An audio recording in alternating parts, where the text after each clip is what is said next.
و ستندن تینا کرن شاندا امرالی وکما بریا کرتدمه که بحث کر گیشت هولیره گیشت هریما کردستان و الگل سروک مسعود بارزانی و هر وها سروک هریما کردستان نیچیروان بارزانی بجوه میوانه کی من استودیوی آماده برای اورال çalışlar روزنامه‌وانه ده همان دمه دجی نویسکار مثلا کردان جنزیک و دشوپینه آگاهدار از الگل وی و مسئله گوتو بیش بکم بخیر هاتی برس دوی پیواژوی چاوا دبینی پیواژویا برژی هون شاهده وی بون با آوای کی چالاک و دشوپاند و دناف ده جی دگرت فرقا وی پیواژوی و آوی جاره جهف چیه آبری بیتر هیوی ددان مروف یان افجار بیتر مروف هیوی داردکه Şimdi çözüm süreçleri dünyadaki tecrübelere baktığımız zaman kademe kademe ilerliyor. Yani bir keresinde karar veriliyor. Konak konakten yani careki bir yerde dayını pişre hemen bekte ne usaya sale noti yeki de agrbes çebu pişre kom küji çebu disa ambejin di salên 2013 hebû em jî di nav de me ciyê xwe girt di wê derê de jî prose têk çû her du alî jî ne amade bûn vê carê jî wisa tê xuya kirin her du alî amade ne bifikirin kesekî weke devlet Bahçeli ku polîtîkayên herî hişk tund di vê mijarê de birêve dibû bûye aliyekî wî esasî bingehîn ev jî bandorekî baş kir eger kesekî siyasetvanekî herî tund ku li vî derê biger ciyekî bigire tê wat heye ku hinek tişt pêk bên kesekî ku weke nîjat perestê nas kirin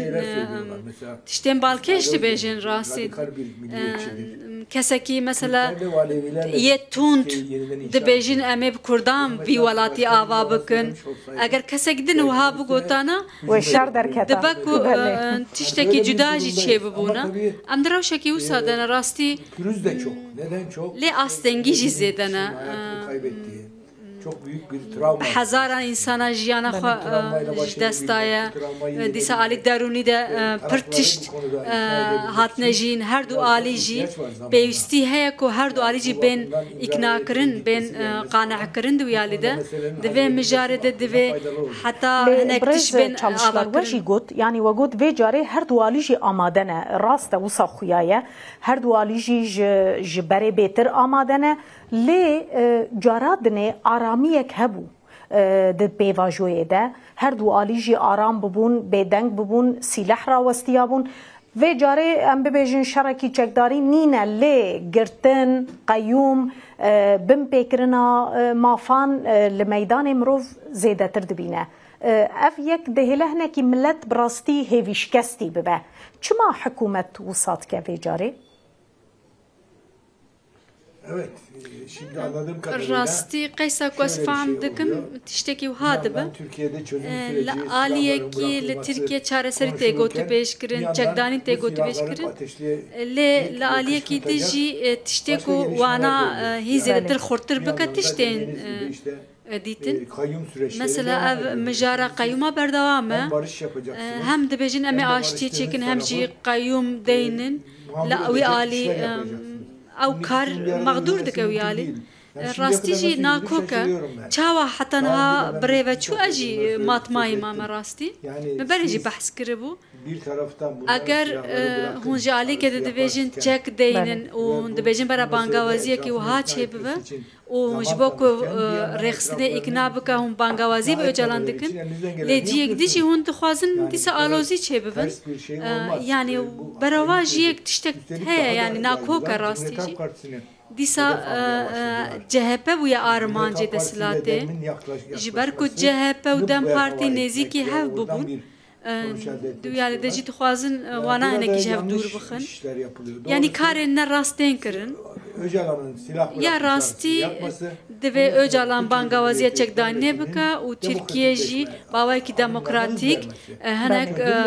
serrastkirina bike û biya bi lez bike lê mixabin Diyali de yani şöyle söyleyeyim. Gav zeden aynı avetin. Hatta naha ve Cumhurbaşkanı karşı çıkmadı. Cekdanin hatta naha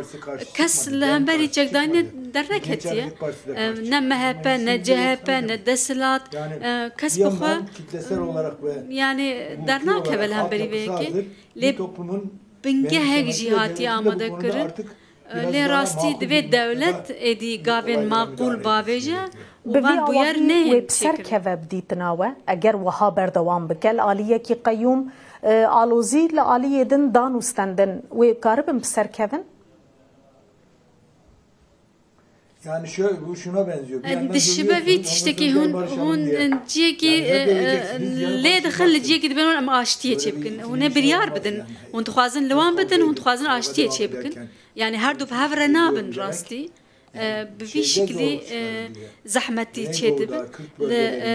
لهرمي كردان وزحمتي تشدب كاريوان زحمت دب كاري öcalan زحمت دب بانگوازي öcalan تي آستن کرن آلية كرد باوی کی فداکاری نزدیک دبه نه سلاطین دمیرتاش نه قاندیل نه اروپا کسی ناراضی بود نشان نده راستی قبول کردن فداکاری کردن گفتن یعنی لهمبری چکدان نه کسی ناراضی بود خود نشان نده او درکتنا باچلیجی چه بو گفتن بلا چاره سر ببه یعنی چاوابه بلا چاره سر ببه epeyce daha uğraşacağız herhalde. Gelek ispat rez oral çalışlar, rojnamevan ve biskart meyvani mevzu zor spas.